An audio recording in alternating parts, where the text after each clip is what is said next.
Scorpio. This is Scorpio Sun, Moon, Rising, and Venus collective bonus reading for the month of April.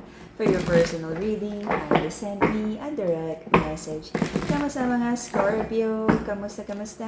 Anong meron? Anong bago?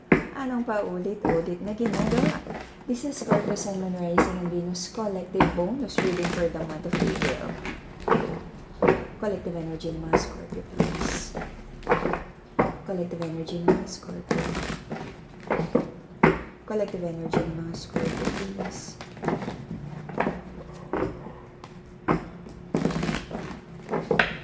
Collective energy ng mga Scorpio.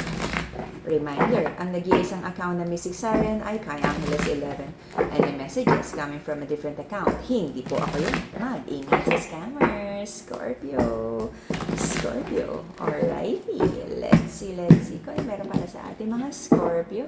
Manifestation in reverse. Meron ka mga minamanifest na sana dumating maayos, but nagkaroon ng delays. So, para sa pamilya, para sa kinabukasan, the masculine in this connection, sabi niya, hindi pa ito yung, sabi niya, ultimate goal, yung ultimate wish fulfillment niya para sa family, okay?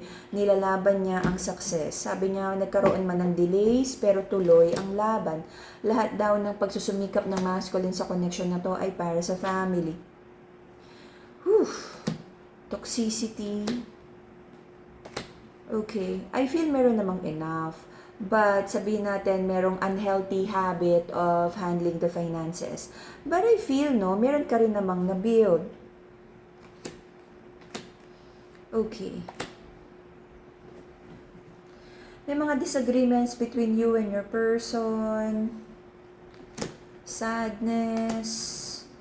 You need to make a decision. At syempre, kapag gumawa ka ng desisyon, alam mong pinapanindigan mo yon, kaya nag-iisip kang mabuti. May mga energy of like, you feel triggered, naiinis, may mga tampuhan about family. Minsan, nadidisappoint ka, mismong pamilya mo, hindi masaya sa'yo, chinichismis ka. Pero kapag hihingi ng tulong, kung makalahad, makahingi sa'yo. Insincere offer of love, hindi matuloy pa kung ano yung mga pangako, nagkakaroon ng conflict, disagreements. May isang bagong pag-ibig na sinimulan. It feels like go with the flow.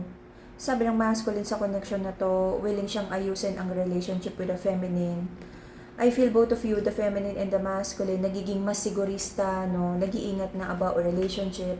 For some of you na pumasok sa bagong relasyon, kinikilala nyo ang bawat isa because it feels like right now, ready na kayo for like seryoso na relationship. Okay? Doon sa nasa relasyon na nagkaroon ng third party, meron kayo mga inaayos because hindi naman syempre madali na magkaroon ng betrayal sa relasyon na to. The feminine in this connection na na-involve sa betrayal, she's trying to heal. Okay, let's see. Ano pang meron sa ating mga Scorpio? The reason for the reading is may mga naging investment in the past na parang hindi naging maganda yung outcome. But sabi mo, sige, cutting your losses, okay na yon, mag-rebuild na lang. It feels like it's more on the energy of the masculine. May mga like pabaya, or sabihin natin, bulagsak pagdating sa pera, gastos ng gastos, kung ano yung binibili. Pero wala namang dapat sisihin because it feels like nung time na yon, sabi ng masculine, yun yung alam niyang tamang gawin, tamang investment. So kung ano man yun, charge it to experience. Ang mahalaga, may natutunan. Okay, so recent past, may mga pagtatalo tungkol sa family, disharmony, yun nga, may mga loss of money na maaaring pinagtatalunan.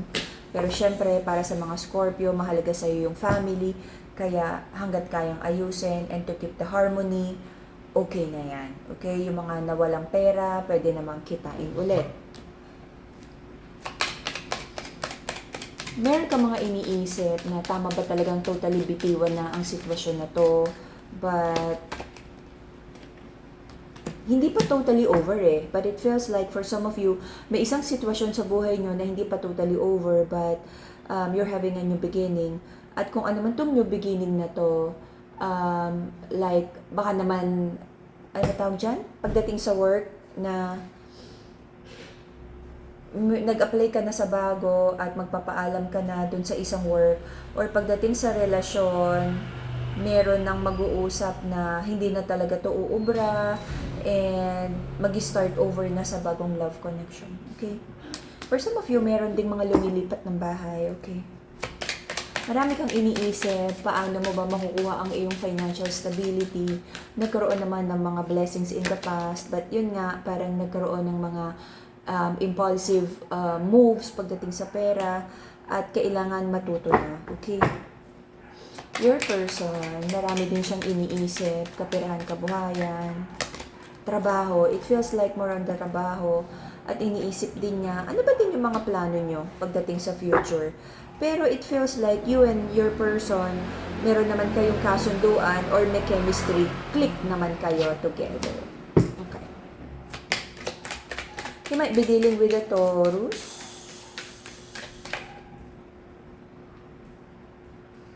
Aries, Scorpio, Pisces. Okay. Meron kang iniisip, meron kang gustong kausapin. If this is like pagdating sa negosyo or pera, tama pa ba na kausapin mo siya? Makukuha mo pa ba tong deal na to? Masisingil mo pa ba? Pagdating sa pag-ibig, meron kang gustong linawin about your person, okay? Or the other way around. Parang gusto kang kausapin ng person mo para magkaroon ng clarity ang pag-ibig na to. Okay. It feels like the feminine would be asking for a more stable status pagdating sa relationship. Kung nagsimula kayo na parang casually dating, maaari magtanong yung feminine or kung sino man sa inyo na ano na ba yung next? May patutunguhan ba or hanggang ganyan na lang kayo? Okay. In the next 3 months until the end of July, it feels like the Empress would communicate kasi gusto niya ng clarity. Ito yung karugtong kanina. Because may mga usapan na parang hindi pa natutuloy. Pero mukhang hindi pa ready. Pero wala akong nakikitang hiwalay. For some of you, parang may baby mama. Tapos yung si baby daddy nagkakaroon na ng girlfriend. So tatanungin lang ni baby mama na, ano nang plano mo? Kung wala, magpaplano na siyang mag-isa niya. But may batang involved. Sabi ng Empress, ano ba talaga yung plano mo? Kasi para alam lang din naman niya, kasi ang pangit naman sa pakiramdam, na parang sisingilin mo pa buwan-buwan yung obligasyon. Parang ano ba talaga? Ano ba yung kaya mo masculine? Sige, kung mag-girlfriend ka. Okay, for most of you, parang hinahayaan nyo na tong masculine na to at nagiging happy ka na lang together with your baby, yung kid. Okay? Parang ang usapan na lang ay obligasyon. Okay? Para nasiset lang yung standards or yung expectations kung may matatanggap ba o wala. Ayun, parang the masculine in this connection, may sinisimulan na bago eh. And kailangan mag-usap na parang wala na ba talaga to.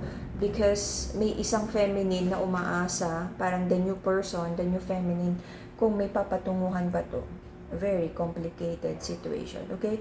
So mag-usap ba na kayo, ano ba talaga, break na ba, or obligasyon na lang ba kay baby mama ay yung bata, o magbabalikan pa kayo. Masculine, be honest. Kasi parang, ikaw yung magli-lead ng sitwasyon na to eh. Si baby mama mukhang she's doing okay as long as bigay mo lang yung sustento. Huwag ka na lang makulit, na parang kung gusto mo dyan sa bago mo, di dyan ka sa bago mo, sabi ni baby mama. But it feels like, sabi ng baby daddy, parang gusto niyang i-keep lahat. Which is, I don't know, kayo bahala kung ubra yun na parang maraming involved sa situation na to. But for most of you, I doubt na papayag kayo na may multiple, may mga third party na involved dito. I don't think so. So mag-usap kayo, depende na yun sa inyo kung ano yung payag kayo, kung ano yung kaya nyo about the relationship, okay? For some of you kasi parang hindi totally makakalas kay baby daddy at kailangan pa ng sustento. For some of you, nile-let go nyo na tong baby daddy na to kasi kumbaga nagkakaroon na naman siya ng bagong ini-entertain right now, okay? And that would be the Scorpio, Sun, Moon, Rising, and Venus collective bonus reading for the month of April. See you again in a few days for your May reading. Bye-bye, Scorpio!